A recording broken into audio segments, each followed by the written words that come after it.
देखिए, मुझे नहीं समझ में आता कि नमाज मस्जिदें जो हैं नमाज के लिए हैं, जुमा की नमाज के बाद जो इस तरह से इकट्ठे होकर के, कोई मुसलमान ऐसा नहीं है जिसके दिल के अंदर मोहम्मद की मोहब्बत ना हो। और जो मोहम्मद की मोहब्बत नहीं रखता वो मुसलमान ही कैसे हो सकता है? उसको हमें बताने की ज़रूरत, उसको दिखाने की ज़रूरत नहीं है। मैंने पहले भी कहा और अब फिर कह रहा हूँ, आई लव मोहम्मद। मोहम्मद मेरी ज़िंदगी का मकसद है, उनके उसूलों के ऊपर चलना, उनके आदर्शों को मानना मेरी ज़िंदगी का मकसद है। लेकिन इसके लिए ज़रूरी नहीं हम सड़कों पर आकर के, मुझे नहीं समझ में आता ये क्या तमाशा बनाने की कोशिश हो रही है। ये किसी सूरत में जायज़ नहीं है और इससे बचना चाहिए। और मैं उलेमा इकराम से भी मौदबाना दरख्वास्त करता हूँ कि आप लोग आगे आकर के इस चीज़ को रोकिए कि ये एक बिला लखनऊ के अंदर I love bulldozer, I love, ये लगना, ये क्या तमाशा है? ये आप मिलकर के खेल क्यों खिलवाना चाह रहे हो? कौन लोग इनके पीछे हैं? हमें इन्हें आइडेंटिफाई करना पड़ेगा। ये नफरत का माहौल अल्लाह अल्लाह करके ख़त्म हो रहा है। इस नफरत के माहौल को दोबारा जिंदा नहीं किया जाना चाहिए। ये नफरत का माहौल देश को नुकसान पहुंचाने का काम कर रहा है।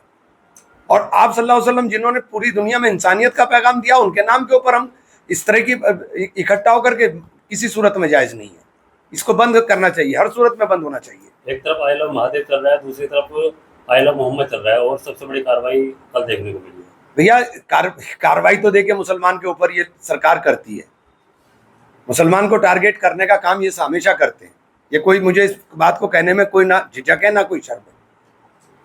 लेकिन हमें इस बात को समझना चाहिए कि हम उन चीज़ों से परहेज करें जिन चीज़ों से नफरतें पैदा हो रही होती हों। हालांकि आप सल्लल्लाहु अलैहि वसल्लम ने तो इंसानियत का पैगाम दिया। उनकी जीवनी को अगर पढ़ोगे तो तब पता चलेगा ना कि आप सल्लल्लाहु अलैहि वसल्लम क्या थे।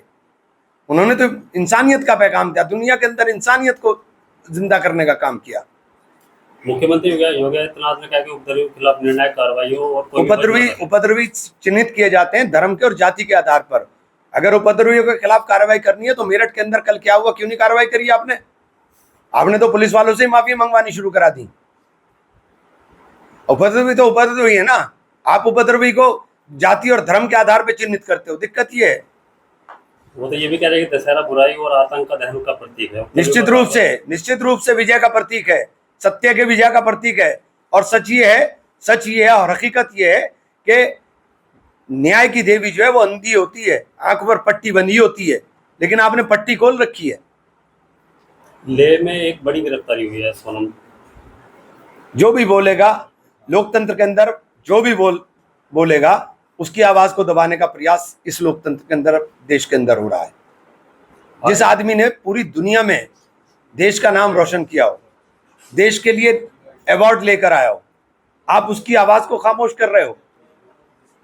ये आपकी टोटल फेलियर नीति है जिसने देश के अंदर इस प्रकार की भावनाएं पैदा कर दी। कभी मणिपुर है, कभी लेह है।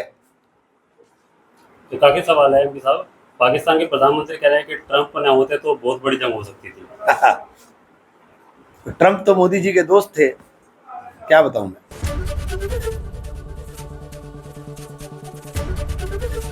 एबीपी गंगा, खबर आपकी, जुबान आपकी।